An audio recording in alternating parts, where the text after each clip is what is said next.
Good afternoon, good morning, good evening. Ulipo. Upo. Welcome again. My name is still Tabitha Chege. I'm glad to be here again. Peer pressure has given in and I'm here with you people.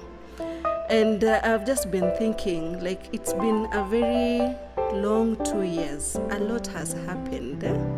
All of you have stories of what happened and what never happened. And the lockdowns. And the stories for the lockdowns are from here to Timbuktu. Yani people have stories. Wenye walifungiwa nje na watoto wako kwingine, wengine walikuwa wanaenda kumit wachumba zao, wengine wanaenda sijui kumit nani. Yani it was so chaotic. Everyone was just all over, literally. I remember the first lockdown. We were just coming from a burial in Western, and they had just announced that by midnight there was going to be a lockdown. So I'm trying to imagine how we drove from Busia to this side. Hey, it was crazy. And things that were cancelled, weddings that were cancelled, oh my God.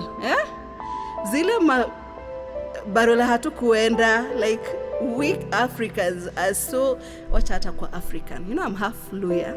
So from my mom's side, my friend, kama hujaenda burial, haujazika huyo mtu.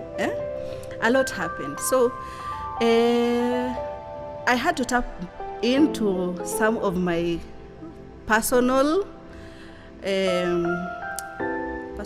what are they called? Personal talents, the things I used to love and things I used to do, and then maybe because of work and family and all that, I wasn't able to do. So I went back to my all-time favorite, writing poems. So I wrote a poem during the pandemic, especially during the lockdown. I don't know how you're going to think about it, but at that time it was just like an exit from boredom, you know. Like, there was no, it was actually a church day, I remember, and there was no church. The lockdown had made everything be closed. So I wrote a small poem. I'll read to you again. Kagwe kasema usije, asema bado tusiwe na mazoea. Nimekuwaza, nikakutamani, halua tena haina utamu bila wewe karibu yangu. Korona nipishe, wangu mpenzi nimempeza mno. Usiku kucha kwenye simu, maneno yako matamu na yasikia, lakini moyoni pengo lingalimo. Korona nipishe, wangu mpenzi nimempeza mno.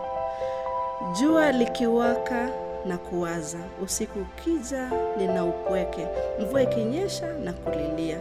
Hamna msimu unaofaa bila wewe. Kagwe niruhusu nimuone mpenzi wangu, ila sivyo mtanizika kwa upweke. Korona nipisha, wangu mpenzi nimempaza mno. Nilipokuona ukinitazama nilijua kwako, ukinichumbia sibanduki. Ukamuuliza dadangu jina sauti, sauti yako tu. Siyo sura nzuri, siyo umbo la miraba minne, sio urefu wa mlingoti, niruhusu niseme uliumbwa ukaumbika. Ukanichumbia kwa ustaarabu, ukanipenda nami nikakupenda.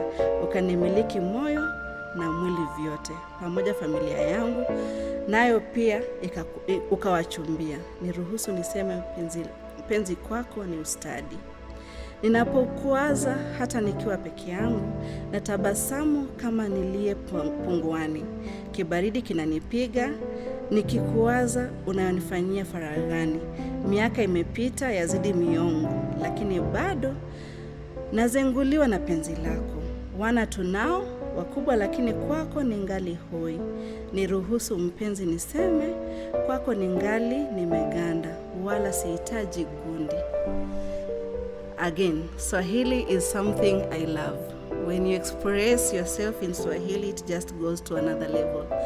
The words by themselves have meaning.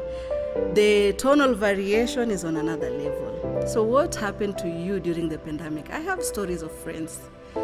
I know a friend who had to cancel her wedding because her family was coming from the other side, and the husband's side family was coming from the other side. So Actually, it was just very few people that attended. She wanted to cancel because of some reasons, but then it was just very few people that attended. So she still complains that that was not a wedding. She has to redo it again. I know all of you have stories of during the pandemic, what happened, what didn't happen. Most of you that were drinking on rooftops, those of you that learn to pray for yourselves, yeah? Si mchungaji anakuombea, si kanisa inakupatia imani, unaweza jipatia imani wewe mwenyewe. For the Easters that we never traveled, tunajua Easter na Kenyans ni road trips, hakukuwa road trips mara hii. What happened? What was your story? What do you remember during the pandemic? But I know that it has also been very hard for most people. Most people have had their lives changed drastically. People have lost lives, and people never got like really sick. Someone is going to hospital today and they are dead, and then now there's the normal sicknesses that were never even talked about. People that have been suffering from HIV and AIDS that have never had medication.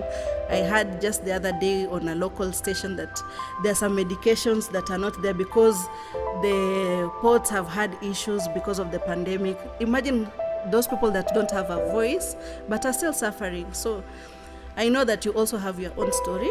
What happened during the pandemic? What was your highs? What were your lows? What have you learned during the pandemic? For me, it was just to find me once again, to find the girl in me, to find the things I love, to find what I am best at.